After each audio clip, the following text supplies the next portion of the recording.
I'm a nerd about town, and I love strange things. One of the things I love is abandoned places. I think they're beautiful, they're haunting, they're empty, they're interesting. So I'm going to share a few with you. But first, before we go anywhere, we need to prepare. These places are usually kind of nasty. A few of them are EPA cleanup sites. Yeah, it's kind of nasty all around. They're dark, they're dank, and so we need equipment. Boots. This is number one. Portland is slippery, it's wet, it's kind of, you know, great weather. There's also abandoned nails all over the place, and you don't want to be pulling those out of your foot.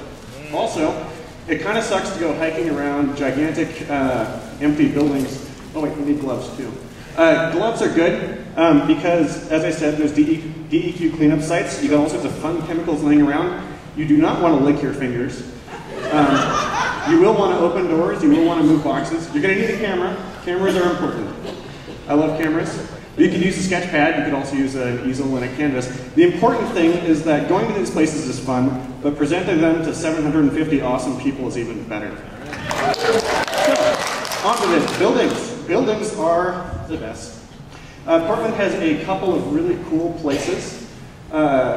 You'll get to see them.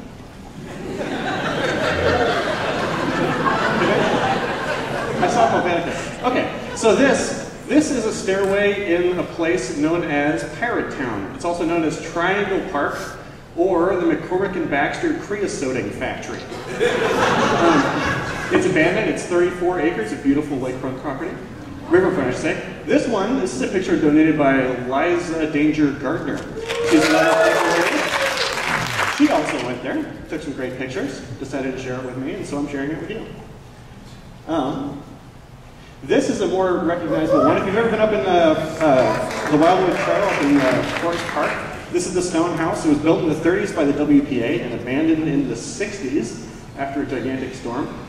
This one, you don't have to worry about, you know, weirdos. Now this is a little bit weird. This is a place that is abandoned. It's been repurposed by someone who's burning the insulation off of wire. People sell metal to purchase illicit substances. So abandoned places are not always abandoned. So be nice. Don't, you know, intrude on people. Train yards. This is one of my favorite subjects.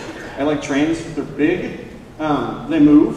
They will win if you're not paying attention. This is an abandoned passenger train. As you can see, it's been a little bit torn up.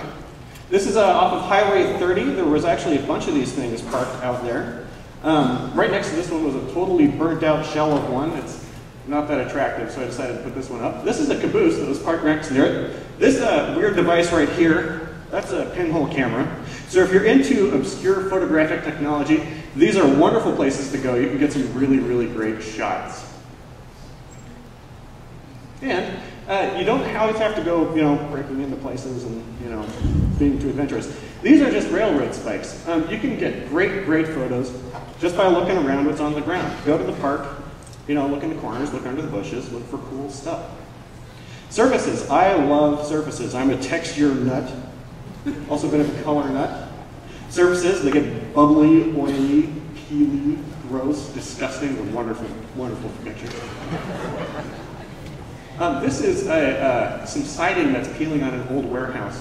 Now, I have to admit that this photo is okay, but if you want to see some really awesome pictures of bad siding, check out a photographer named Owen Carey. He's here in town. He's incredible. He'll sell you his stuff. This is graffiti. I really like graffiti. I really love the abstract nature of it. I love the lines. I love the contrast. This says space, obviously. For a little reference on the sides, that's a basketball at the bottom. And this one, we have a nice stencil. I thought this was appropriate for Night Portland. So, that is the goods. If you have your boots, if you have your gloves, if you have a camera, I really encourage you to go out and wander around the industrial sections of Portland. Follow the dead ends, take the weird turns, and just root around. Be respectful of the people you find. Be careful, no falling from roofs or any of that crap, and have fun. Well, thank you very much.